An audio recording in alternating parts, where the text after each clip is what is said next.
future thinking would be basically inventing different ways to disrupt supply chains, or printing on demand from the cloud, or printing on demand from really the complete supply chain disruption is what potentially could happen with this. Right. Well, the ultimate disruption is that you not just print on demand, but you design on demand. In other words, if you need a new part for a particular application, the AI designs that part right there and then for the particular materials, the particular needs you have, and the particular circumstances, and it's optimized and it's customized for what you need right there and then. And so that's the future. This is where AI and 3D printing come together to really give us the optimal. It's sort of like a tree that grows in the field. It's optimized for its particular location. No tree looks alike. It's made sort of quote unquote on demand. It's made right there and then on the spot. It's optimized for the lighting and soil conditions. It learns from its environment, and it's made for its particular environment. Contrast that with the parts that we make now that are sort of designed far away, and they're all identical. And it's a sort of based on this old manufacturing paradigm where manufacturing had to be done, was slow, expensive, and had to be amortized through mass production. But that's changing. But it's such a big paradigm shift that it's difficult to do that overnight. There's a lot of inertia, but that's the new direction. Hello, and you are listening to Bill Murphy's Red Zone podcast. I interview leaders who inspire me in the areas of exponential technologies, business innovation, entrepreneurship, thought leadership, enterprise IT security, neuroscience, philosophy, personal development, and more. Welcome to the show.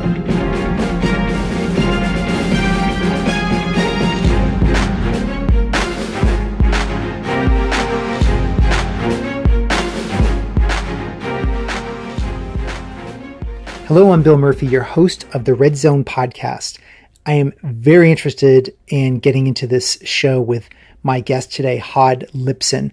But if you are in charge of innovation, if you're in charge of business IT strategy, business IT in any way, shape, or form, you're watching exponential trends, you're going to love listening to this episode with Hod Lipson. Hod is a professor of engineering at Columbia University in New York. He directs the Creative Machines Lab at Columbia, which pioneers new ways to make machines that create and machines that are creative. So the title of this podcast blog post is called New Breakthroughs in Digital Manufacturing, 3D Printing, AI as Creative and Design and Perception Breakthroughs. So very interesting concepts here. That he's the co-author of the award-winning book, Fabricated, The New World of 3D Printing. His work on self-aware and self-replicating robots, food printing, and bioprinting has received widespread media coverage, including the New York Times, Wall Street Journal, Newsweek, Time, and NPR. He's co-authored over 200 papers and speaks frequently at high-profile venues such as TED and the National Academies. So he's basically a roboticist who works in the area of artificial intelligence and digital manufacturing. And he and his students love designing and building robots and to do what you don't think robots could do, which is to be self-replicating, self-reflective, ask questions, and to be creative. So his research asks questions such as, can robots ultimately design and make other robots? Can machines be curious and creative? Will robots ever be self-aware? Answers to these questions, he believes, can help illuminate life's biggest mysteries. So what are you going to get out of this? I believe that you're going to get out of this as a business transformation person in charge of innovation within your organization is you're going to have a deeper understanding of 3D printing, digital manufacturing, and where that's intersecting with AI and machine learning. And also you're going to understand the concepts of designing on demand and the importance of AI design tools for 3D printing. Also understanding the exponential trends, the 4 trends that are making AI spread like wildfire. And also the decision-making, perception, and creativity breakthroughs with AI. I wasn't aware of this. In my conversation with him, it became quite clear some of the breakthroughs that are just happening recently. And then also understanding some of the historical trends of AI and machine learning and how this has been building for several years.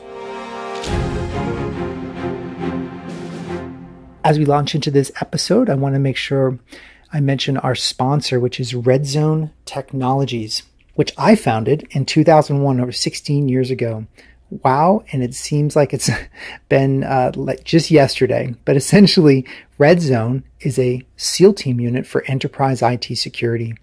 Typically, my teams are brought in by the top business IT leaders to review and assess the current state of the technology environment and develop remediation and action plans. Now, these plans typically have to be balanced with what's going on in the current state and compared to audit and compliance requirements, and also what's appropriate for spending. Not all companies are created equal, and some spending is required for different size and different risk exposures.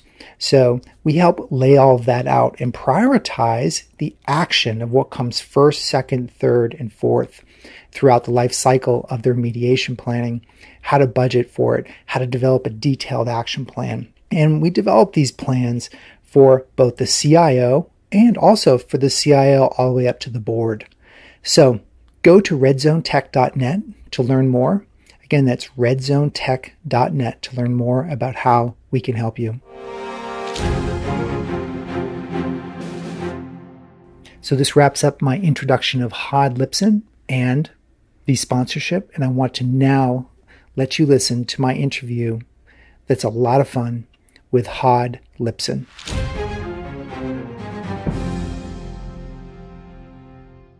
This is why, we look at the body and the brain, so to speak, of a robot, and this is why I have one leg in 3D printing and digital manufacturing, which is how you make future robots, and the AI, which is how, it's the brain, the mind. And that's why I'm sort of in both of these fields. And driverless cars is sort of maybe the first autonomous robot that will interact on a daily basis. That's interesting. See, I love the metaphor and framing of words. Maybe because I haven't been exposed to that. So the autonomous vehicle as a robot, but of course it would be a robot. That's an interesting. Yeah, absolutely. I just had a conversation with a gentleman who was talking about the resilience of our networks, and literally from a warfare point of view. And he was talking about security of our satellite systems and our GPS systems and such that encircle the planet. And he's more talking about it from a geopolitical point of view for stability of infrastructure. And I didn't ask him this question, but I thought, but he's firmly aware that, in Pittsburgh, they're rolling out autonomous vehicles now as we speak. Well, what happens if we have autonomous vehicles in the satellite systems go down? Have you ever been posed with that question? When you design a autonomous system, you definitely have to not rely to make sure that from a safety point of view, you are capable of handling situations where you work without any infrastructure at all. And I think one of the things that has changed in the whole driverless vehicle community is that increasingly we see driverless cars as autonomous robots that basically deal with the same infrastructure as humans do. So what happens to a human when satellite GPS stops working? Nothing. Right, you keep on driving. Maybe you're not sure if to turn left or turn right, and you might, maybe your plan, even your plan, that's not even an issue at all. You can keep driving, and the same thing will happen to a vehicle. There's nothing about immediate real-time communication that's important for a driverless car at all. So it's a non-issue. So our conversation might be wide and varied, but I know you'll be fine with that. But I got off the call with Kevin Kelly recently. We had a conversation, and again, I love the play on words because I think sometimes these words turn into marketing terms for people, which can be misleading. And he was saying that machine learning is really practical use of AI. AI is still in the future, meaning AI is always in front of us. When we take parts of AI that we understand and are practical, they become machine learning. Do you share that, or do you have a different opinion? First of all, in some sense, maybe he was referring to the fact that AI is a moving target. So whenever we talk about machines being intelligent, the moment they can do something, it's no longer the AI that we were thinking of. Once they can play chess, that's not a big deal anymore. And if they can predict the stock market, well, that's trading systems. It's not AI. So it's a moving target. We always want to see the next big thing that humans can do and machines can't as the target of AI. But in essence, I would say machine learning is the ultimate AI. So I would sort of say it the other way around, that, finally we're there. Actually, one of the things I'm passionate about and I've been talking about quite a bit recently is that I think AI has turned a corner in the last 2 or 3 years because of all this deep learning stuff, where machine learning has finally reached a point where it can do things that surprise even people who have been in the AI business for many years. It's a transition point where suddenly there's this incredible improvement in perception, even in creativity, in generating things, all this ripple effect across AI, things that people thought would never be solved are suddenly solved overnight. And so I think it's not business as usual. It's not something that's going to happen in the future. It's happening now, and it's really a turning point.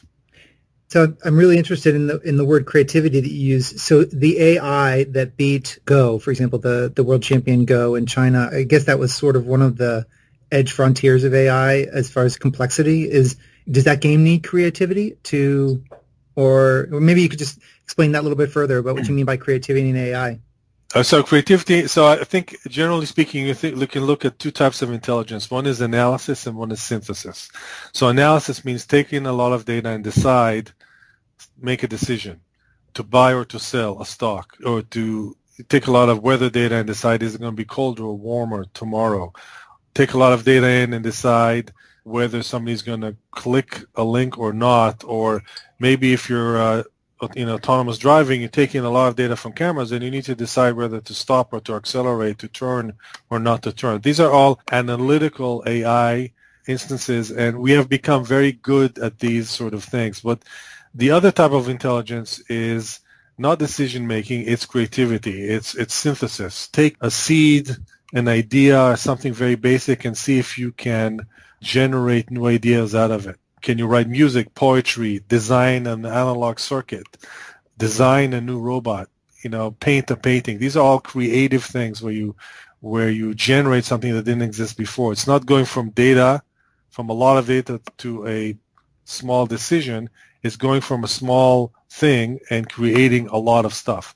It's the opposite. It's very hard for people to do, and it's very hard for machines to do. It's a sort of, I think, the ultimate frontier of intelligence. It's creativity and curiosity.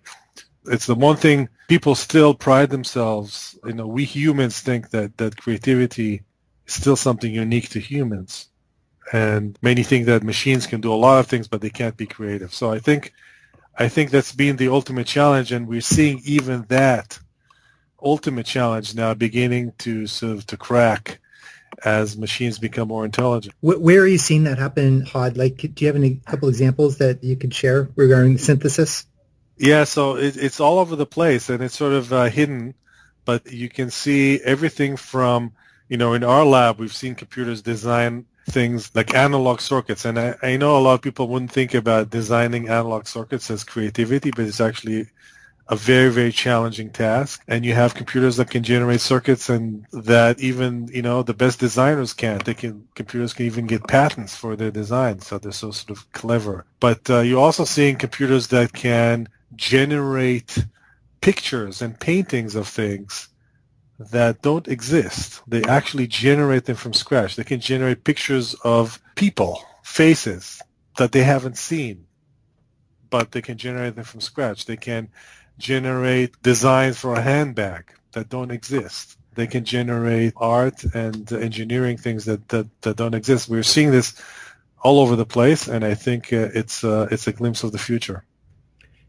So just for our listeners, just to make sure that everybody's on the same sheet of music. So if we're talking about the deep learning, machine learning, and AI, so you mentioned the words analysis and synthesis, and so maybe you can explain the difference. I don't want to give you my words. I'd rather it come from you. It's like, how would you break this? If you were giving a one-on-one lecture in front of, I'm going to make it like college freshmen, and they're trying to figure out where they're going to navigate moving forward in the future as far as what path they're going to take. How would you break this down so they leave going, I get it. I understand the differences here. Right. So let's look at sort of different challenges that you have to face as an engineer. So one challenge would be a challenge of analysis, where let's say you have a machine or a circuit or a computer program, and you need to understand how it works. You need to see if it's going to fail. You need to know if this machine is going to break when it's operated or it's going to do what it's supposed to do. So this is called analysis, and we're very good at it. We have a lot of tools that can predict failure and can understand what is something going to do in the future, prediction. This is sort of number crunching that we're very, very good at. Computers are good at it as well, and we can do a lot of this through machine learning. We can give them examples, and computers can predict where something is going to go, whether it's going to succeed or fail, whether it's going to go left or right, whether it's going to be harder or colder tomorrow. This is stuff that computers are very, very good at. It's called analysis. But the other thing that is very, very challenging for people and also for machines is the blank page.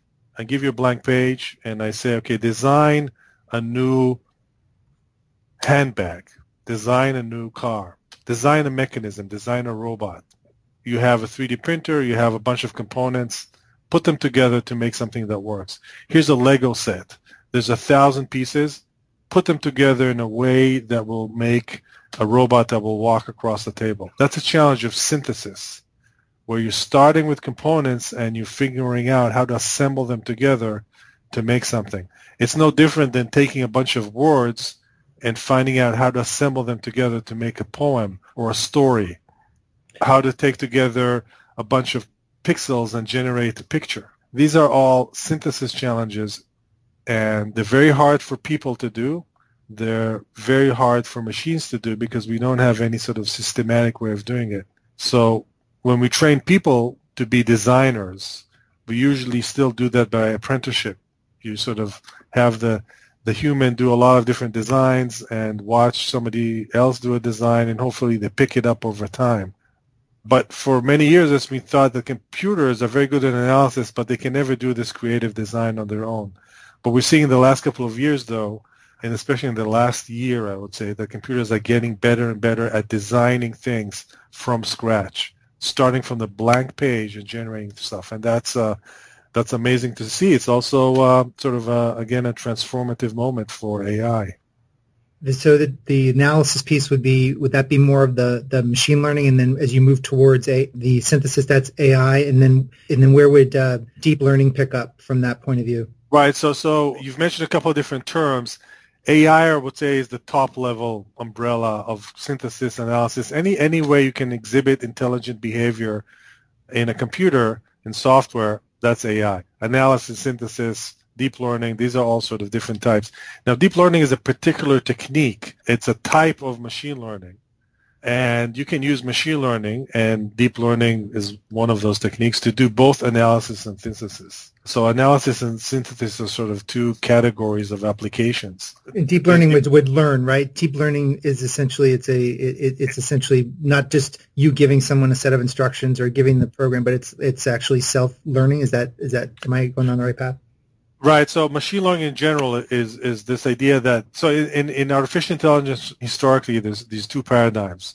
One is the quote-unquote algorithm approach, where some genius developer writes code that makes the computer play chess or do something that appears to be intelligent. So that's the algorithmic approach. It's based on rules and algorithms and if-then-else and logic. It's a very sort of hard-coded way of doing AI, search. And then you have the second approach, which is machine learning, which says forget about programming the computer to do something. Just give it examples, and it will figure it out on its own. And for a long time, there's been this sort of duality in AI research, even a hostile sort of dichotomy between two schools of thought about how we would reach this ultimate AI. Would it be by programming clever algorithms, or would it be by machine learning? And different approach, and sort of for the first, I'd say, 50 years of AI, the algorithmic approach, the logic, rule-based approach sort of dominated. But in the last couple of years, the last decade or two, we've seen this transition to machine learning approaches that are actually finally surpassing what you can do with traditional programming, logic, rules-based AI, and they're sort of taking off. And you can use these machine learning approaches to do everything from perception to creativity to decision-making. It's all based on machine learning. Now, deep learning is one particular algorithm in machine learning category, but there's lots of others. Gotcha. Okay, that makes sense. Again, it's trying to dispel some of the marketing from the reality, so that'll help people a ton. Now, you just got done talking about the four exponentials related to AI. Could you expand on those, or have we kind of already covered some of those? Yeah, so when people talk about why AI now, why is AI turning the corner now? Why are investments in AI suddenly going up? Why are the hearing about AI so much? And why are driverless cars suddenly becoming a reality, whereas they've been just hype for decades? The reason is that AI is suddenly becoming possible because of, I think, the compounding effect of four exponentials. So the first exponential that everybody's familiar with is Moore's law, right? Faster, cheaper, better computers. And it's tempting to say, well, we have better AI now because computers are faster, cheaper, and better. And that's, I think, only part of the story. That's maybe the first exponential. But there are three other exponentials that are compounding that. The second exponential is data. There's more and more data. There's an exponential growth in data. If you plot the amount of data being generated over the years, it is a staggering exponential, much faster exponential than the exponential of Moore's law. It's because we have more sensors. The sensors produce more data. It's easier to store data. It's easier to transmit data. Whatever the reason is, there's more and more data. Now, the reason why data is important is because all these machine learning algorithms that we just talked about, the fuel that drives them is data. Oh, the more data they have, the better they get. So one of the reasons why machine learning algorithms never took off in the 50s and in the 60s when people started thinking about them is because they didn't have data. There was no data back in the 60s and 70s. Now there are, terabytes and petabytes of data streaming out of every possible sensor out there, and that is the fuel that drives this new AI. That didn't drive the old AI because the old AI did not need data. The new AI is fueled by data. So that's the second exponential. The third exponential is the algorithms. So it's frequently overlooked, but the algorithms themselves are getting better. So even if Moore's law was flat and data was flat, newer and newer algorithms keep coming out, and they are getting better and better in their performance. In fact, there are many algorithms in different areas, from perception to solving differential equations, that are actually have improved so much that their sort of coefficient of improvement is, again, better than Moore's law. Algorithms for solving differential equations, for example, which you might think, okay, it's math, but really it's robotics, driverless car, everything uses these algorithms, have improved much faster than Moore's law. And so these improving algorithms allow us to do things today that we couldn't do even if Moore's law kept on going for 100 years. We would never be able to do this. But because algorithms have improved, we can. So there's an exponential improvement in algorithm performance. And the sort of subtle thing about algorithm improvement is that it's difficult to compare algorithm. You can't say algorithm X is 10 times better than algorithm Y. It could be that algorithm X is 10 times better than Y for a small problem, but 1,000,000 times better than Y for a big problem. So they scale differently. And so it's difficult to compare, but the algorithms of today can solve harder problems faster and better than the algorithms of a few years ago. And that exponential curve is another thing that compounds the data and the faster. Is that a robot? Would that be like a robotic arm being, like in the old days, it was a slow-moving arm, but it would do the task, but then, and is that because the underlying code, or you're calling the underlying algorithm of how it is now flat out better and faster? It's the algorithm itself, the way we approach solving problems is getting better. So we talked about deep learning, for example. Deep learning is a new machine learning algorithm. That algorithm did not exist 3 years ago. So that algorithm allows us to do things, that new way of thinking about machine learning, the new code, allows us to do things we could never do with the old machine learning, even if Moore's law went on for 1,000 years. We couldn't do it. But these new algorithms keep coming out that people invent, and they allow us to do things we couldn't do before, And that's an exponential growth in and of itself, regardless of the hardware and regardless of the data. It's better and better algorithms. That makes sense.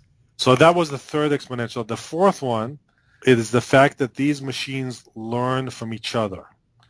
So it's not enough that these algorithms are getting faster, there's more data and so forth, but they all learn from each other. In other words, if you have a driverless car, for example, unlike a human driver that can have at most one lifetime of experience of driving, a driverless car can have 1,000 lifetimes of experience in a day because it can experience everything that every other driverless car experienced that day. So within a few days, it has amassed a couple thousand lifetimes of experience of driving that no human driver can experience. And so these algorithms learn from each other. So the more cars there are on the road, the faster they learn because they've experienced more and more things.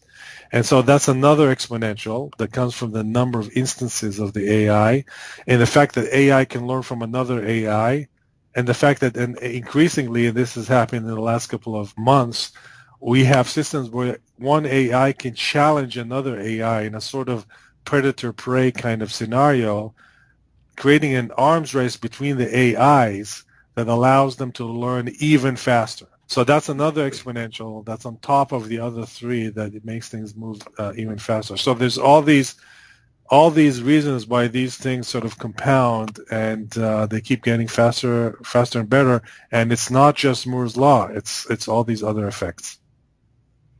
That's really interesting. So do you find now that human beings are helping to create these algorithms, or do you actually have the machines themselves that are synthesizing and essentially creating better code? Not necessarily themselves, but because we have the machine, they can actually help improve themselves? Yes, absolutely. So I remember this idea of machines writing code is this, again, the old view of AI being based on code, on somebody writing clever algorithms. But when you look at the new AI is based on machine learning and it's based on data. It learns from data. So what you have is machines generating not code, but machines generating data in order to make the machine learning systems even better because they have now more and more data. So absolutely, you're already seeing machines, AI that can train another AI by generating quote-unquote fake data or synthetic data to make the other system better. That's already happening. That's an incredible improvement in performance. And that sort of moment of singularity, as it were, where machines can program machines is already underway. So it seems that maybe the quality of the question, what's the multiplier here? Are you finding the students that in your lab or the people that the quality of the question needs to be elevated? If the machines are sort of taking a lot of the thinking, what's the next frontier for how we approach problem solving? Yeah, well, in the short term, yes, it's sort of, can you pose the right question? Can you generate? Do you have access to the data? And these are sort of now the thing. It's not so much can you write the algorithm to solve the problem, but it's can you pose the question and do you have the data to answer it? But in the longer term, as we see computers also venturing into the curious and creative realm of intelligence, where they can also pose questions automatically and they can also create new things, that sort of begins to encroach on even that aspect. So it's a moving target, but initially, yes, it's about posing questions and it's about having access to the data. And so what you're seeing in the industry is while a lot of these algorithms are open source, what's not open source is the data. You'll see big companies open sourcing their machine learning algorithms, but usually their data is very, very proprietary. So right now, the data, which is the fuel of all of this new AI, is a new kind of asset that companies are keeping close. And if you have the data right now, you hold all the cards. Maybe you can explain a little bit about your lab, because I'm curious about, from a patents point of view, is there sort of like an arms race to develop patentable algorithms, or is that even possible? Like, I'm just curious about, there's an arms race between AIs, but also it seems like there would be a lot of the research is trying to find like practical use and application of these in the real world. How do you see that evolving? So patents for software are very, very difficult, and they're rarely granted. They're impossible to enforce because it's very difficult to know if somebody else is using your algorithm, and it's very easy to hide and obfuscate an algorithm. So it's basically impossible to have patents around software almost at all, maybe around user interfaces or things like that. But the sort of machine learning algorithms are virtually impossible to patent, and this is why you're seeing most of them being open sourced. But what is easy to keep proprietary is data. And so this is sort of the new asset. So, our lab as, university lab doesn't have a lot of data, and we sort of tend to open source and describe our algorithms for academic reasons. But what you're seeing is that most companies are now holding on to their data. And so basically what they'll do is they'll extend like an API out. So you pay for access to the data, and then you can use your algorithm against that data. Is that how you're seeing it evolve? That there's lots of different ways you could do it. You can have your own internal applications. You may have an API. You might allow people to use the data as for end use, but don't have access to the raw data. For example, you can see image view on Google. You can see lots of pictures of streets, but you don't have access to the entire database, and you'll never get that. So there's you can see sort of snapshots of the data for different applications, but rarely do you have access to the entire data set. And the entire data set is really the fuel that fuels a lot of these algorithms. And the future is a lot based on data, access to data. So if you don't mind, if I could shift gears to talk about digital manufacturing, 3D printing world, and I'd love to get your perspective on that as it relates to, like, where's this overlay with AI, robotics, and 3D printing? Like, how does one navigate that world right now? How are you approaching those and merging these disciplines right at this point? So, we're interested in 3D printing and digital manufacturing in general because it allows us to make sort of the body of the robot, whereas the AI is sort of the brain. And so these things, of course, intersect in many ways. But I think more generally, you're seeing 3D printing as another way where software enters another part of our life, which is manufacturing. So, historically, every industry or every discipline, every aspect of our life that software enters into changes and starts to grow exponentially. The moment software touches something, it begins to grow. Software has changed music, has changed photography, changed communication. We never look back. And so manufacturing, dealing with sort of physical thing, has largely remained sort of immune from software. Yes, we have software guiding all kinds of manufacturing robots, but to a large extent, making things was sort of held back by tools and materials more than it has been by software. But what 3D printing really opens the door to is manufacturing things by software. And it's the first time in history where we can make extraordinarily complex things because it's entirely driven by software. So it's sort of, this is where data and software meet manufacturing in maybe the ultimate way. And this is just the beginning, because as these printers become more sophisticated, as they can work with more materials, as they can print with multiple materials at the same time, higher resolution, faster speeds, we're getting more and more into the stage where we can make things that we couldn't make before, and it's all enabled by software. And I love this concept. I was watching one of your speeches where you talked about the complexity of design is moving towards, you called it, I don't know what the word you said, but democratization of complexity, where you can take something very complex that is in software or in a CAD design and move it into a physical, tangible object, and that couldn't be done before. Right. So the way I see it is complexity is free, is the term I use. I get a lot of heat for saying it because the manufacturing people, quibble about it. But the long-term trend is that making complex things is not more expensive than making simple things. If you 3D print a block or you 3D print ornate object with lots of details on it, it's all the same to the 3D printer, in the same way that an inkjet printer doesn't care if you're printing a circle or you're printing the Mona Lisa. The printer doesn't care. The 3D printer doesn't care if you're printing a block, you're printing an ornate 3D object. And so adding complexity to your part does not increase the cost. Now, this is a marked difference from all of human history, where adding complexity, we're making a more complex object usually required more skill, more time, more investment, better tools. It came at cost. Now, adding complexity does not necessarily add cost. This is why sort of the marginal cost of complexity is zero. And it's so unintuitive that, it will take a couple of generations to get used to it. But I still have students who come into they're designing something for a 3D printer, and they don't realize that, I can add these features, I can round the corners, I can make this hollow, I can do all these things. It's not going to be more difficult to make. And, we still have students that design things with straight line and flat surfaces and sharp corners, even though they don't have to. So that's where we are, and software and design tools have to catch up to that idea and allow people to design these more complex things. So that's where the AI comes in. Oh, I see. So it's a lot of these software you're developing in the lab to do this isn't necessarily commercially available. Is that the point you're making?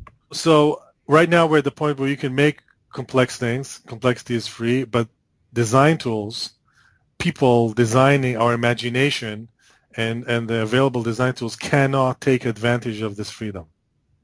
They still are at the point where it's easier to design a cube than it is to design an organic shape like a tree. Even though it's the same to print it, it's easier to design simple things. And that's because software hasn't kept pace with these advantages of manufacturing. So what's the solution? I think the solution is to bring in AI tools, especially these new creative AI tools that can design things for us. So imagine a future where instead of having to design a part for your car or for a bracket for a shelf or whatever part for a spaceship, instead of designing it by pointing and clicking and thinking about it, you just walk up to the computer and say, here's my 3D printer. I need a part that does this, this, and that. Design it for me. And the AI thinks about it and designs the optimal part, knowing full well that complexity is free, and it designs this amazing thing. You print it, and there it goes. So I think that's the future. We need to figure out how to do that, but that's the future of creative AI, and that's the only thing that will allow us humans to take advantage of this newfound freedom where complexity is free in the material world. So it's almost like we're going to need AIs as assistants almost for us. They're going to almost be assistants to us as we move down this path. That's right. Initially, it's going to be assistance, but, eventually, if it's good enough, it can do it on its own. And I think that's where it's heading. So if a company has, let's say, a parts manufacturing facility and they support refrigerators for the past 30 years, and someone calls in on parts that are 10, 20, 30 years old, but they still want to maintain systems, basically they'll be able to take a design spec, move it to the printer, and be able to on demand print these. Right. There's a lot of advantages to 3D printing that have to do with things like that. What you just described is called digital inventories, and that's one of them. You can distribute things more easily. You can do design changes. You can prototype faster. You need less skill to manufacture. It's a mobile technology. It's less wasteful in with some material. It has a smaller footprint per part type of part that it can manufacture. There's a whole range of sort of practical applications and reasons why you want to use a 3D printer. But I would say the bottom line is the ability to customize and optimize parts. If you're only using a 3D printer to print parts that you designed, 2 decades ago for a particular, when manufacturing was slow and expensive, I think you're sort of missing the point. It's a retrofit rather than looking forward, but that is an application, absolutely. So the future thinking would be basically inventing different ways to disrupt supply chains, or printing on demand from the cloud, or printing on demand from really the complete supply chain disruption is what potentially could happen with this. Right. Well, the ultimate disruption is that you not just print on demand, but you design on demand. In other words, if you need a new part for a particular application, the AI designs that part right there and then for the particular materials, the particular needs you have, and the particular circumstances, and it's optimized and it's customized for what you need right there and then. And so that's the future. This is where AI and 3D printing come together to really give us the optimal. It's sort of like a tree that grows in the field. It's optimized for its particular location. No tree looks alike.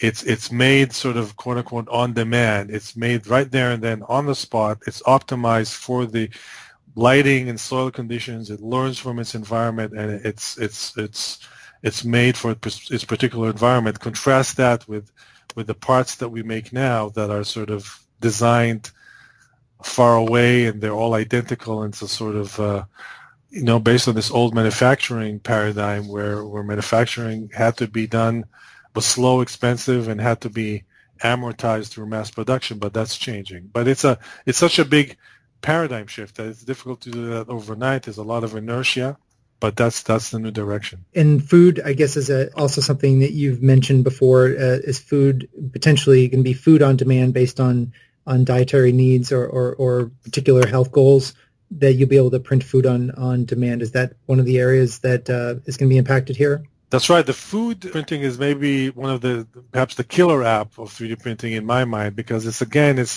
the marriage of two big things that we do every day, software and cooking. And these are two big things, big parts of our life today, but they've never really intersected in a big way. And as I said before, the moment software touches something, it begins to grow exponentially.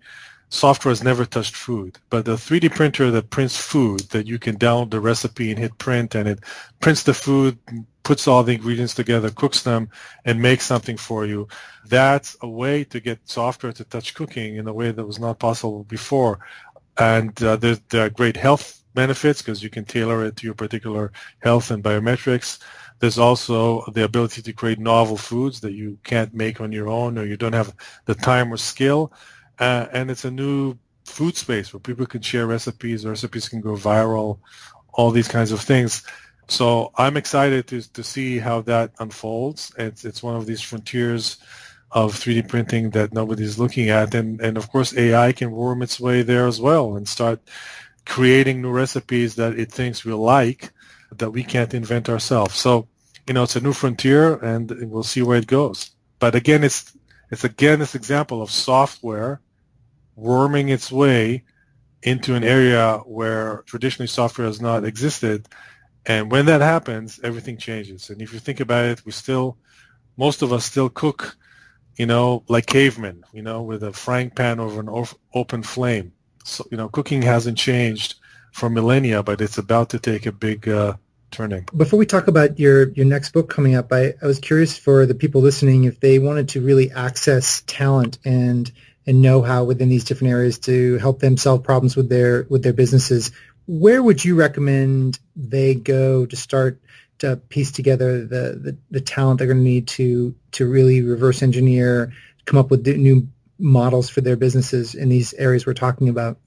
So, there's sort of business questions, there's technical questions, but from sort of technology point of view, we're seeing kids coming out of all computer science, mechanical engineering schools right now being very well versed with these exponential technologies in ways that sometimes some of the more experienced people aren't. Because again, a lot of these things involve a fundamental paradigm shift that's difficult to keep up with. I'm seeing, when I talk about food printing, for example, younger people immediately get this idea that you print food like you download music, but other people think it's older generations sometimes think it's a bad idea, and so you can see definitely this generational transition. So a lot of this is students coming out of universities. There are increasingly more and more sort of online courses and so forth to learn about these new machine learning techniques, to learn about 3D printing. But at the bottom line, this is moving so fast, there's no single place where you can just go and learn everything. It's a moving target. Is there a site that congregates for like an Elance or an Upwork or like a Kaggle or some place that data scientists can tend to congregate, that people can go and try to tap into to build their own algorithms and to build their own maybe 3D printing capabilities, et cetera? So there are certain websites where you can sort of play around with this and sort of recruit talent. Some of it is through competitions and crowdsourcing, like Kaggle allows you to create competitions around data, and you can see who the winners are and recruit them. And there are places where you can see 3D printing designers compete over market share on Shapeways or Materialize, and you can spot the best ones there. But again, it's difficult for me to point out a single place where you can do all of that. But there's a lot of Sure. these crowdsourcing environments where you can post a challenge and pick the winners, and that's a good place to start. Well, that's great. So you have a new book coming out in October. What is are you allowed to talk about the premise of the book or anything of that nature before? And we're going to try to get this show published right as you're releasing. But any sort of a preview? Absolutely. So our new book is co-authored with Melba Kerman. We wrote about driverless cars, and it's not a technical book that necessarily goes into all the details of how driverless car works, but it's more about sort of what are the enabling technologies, why now, why is it finally here despite sort of years, decades, almost a century of attempts. And it also talks about the ripple effect that this technology will have over our entire economy. Most people, when they hear about driverless car, they think, okay, it's going to be a taxi without a driver. I hop in and it takes me somewhere. But really, it's a whole tsunami of things that are going to happen. It's going to hit everything from real estate prices to new business models to e-commerce to just jobs. I mean, it's a whole economy. It's maybe the biggest, I think, technological revolution that's going to affect us in the short term. And I think we have to start thinking about it and get prepared. How do you think it'll impact automobile dealers? I know it's a small segment, but do you think new models are going to, since Tesla's going direct to consumers, is that what you think might happen? No, so I think the dealer and ownership is sort of independent of the driverless car. So you can see e-commerce model, how people will buy cars and so forth may change. But in general, we'll see a lot more cars. I think a lot more miles driven because cars are going to be so easy to use. Traffic is going to improve. You can ship things without even being in the car. So we'll see a lot more miles driven per person, per capita. And so there'll be overall more cars on the road. So I think generally speaking, it's good news for everybody who's involved in cars, automotive manufacturers, software designers, anybody that sells cars is going to benefit. Now, if going direct to consumers is a totally orthogonal issue that can happen regardless of autonomous or not. Well, this has been fascinating discussion, Hod, and I do appreciate you so very much for your time. Is there any last thoughts that you want to leave with my audience, or anything that we didn't cover that you just want to make sure you leave people with regarding any of the topics or outside? Yeah, I think one thing to remember about this AI revolution, I think, is that it's a double-edged sword, and a lot of people sort of think about it, and I don't want it to come out across as if it's entirely a utopia. It's a lot of it has to do with how we use this powerful technology. So, for example, if you take driverless cars, millions of lives are going to be saved. 28,000 people a week die from car accidents. So a lot, incredible benefits, a lot of new opportunities for the environment, for commerce. But then we'll have jobs lost, for example. With new AI techniques, there's opportunities also for better healthcare, for better education, but also for surveillance, new kinds of weapons. There's a double-edged sword. And so one thing that I think we have to keep remembering is that while this technology moves forward, and I'm definitely a techno-utopian, I think the good far outweighs the evil, but we do have to recognize this is a very powerful technology, and we should all remain engaged in the way it's being used and applied.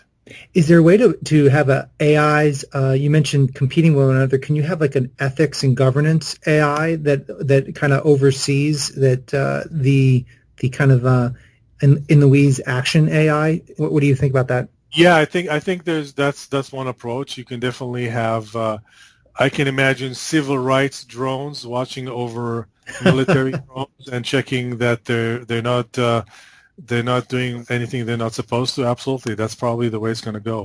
It's not anything abstract. It's actually going to be drones monitoring drones and AI that keeps trying to look for things on the web to check that censorship AI on the other side isn't banning anything. Absolutely, it's going to be an arms race in the AI as well. Oh, interesting.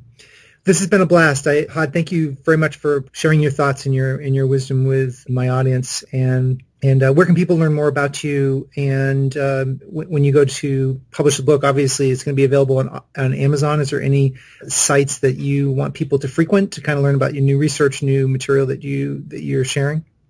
So our two books, Driverless, Intelligent Cars and the Road Ahead, covers a lot of these autonomous driving, but also the bigger AI trends, the exponentials that I talked about. So that's a good place to start. The book on 3D printing called Fabricated, The New World of 3D Printing, covers a lot of these trends in 3D printing, the challenges with software, the design challenge, and food printing and all these different ideas. So these are sort of two places where we described a lot of these long-term trends of technologies. But besides that, I think, as I said, it's a moving target. It's sort of difficult to pinpoint a particular place where you find more information. Well, I will definitely link up all these on the show notes so that people can have access to the book. And both books, I'm staring at the Fabricated one right now, which I enjoyed.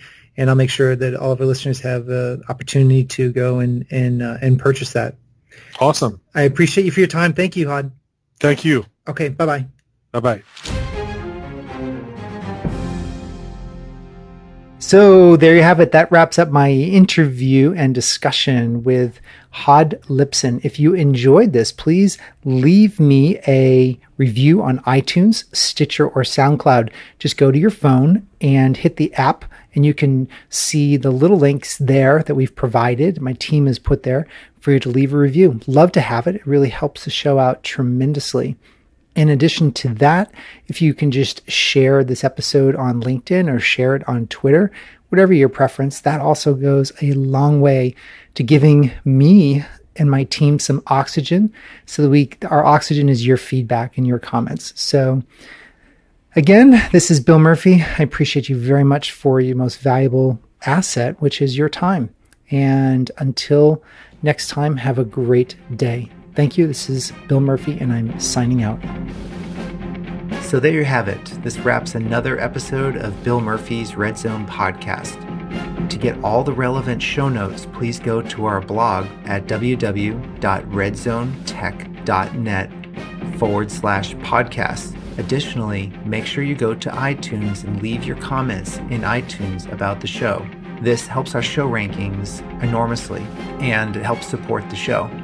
Until next time, I appreciate you very much for listening. Thank you.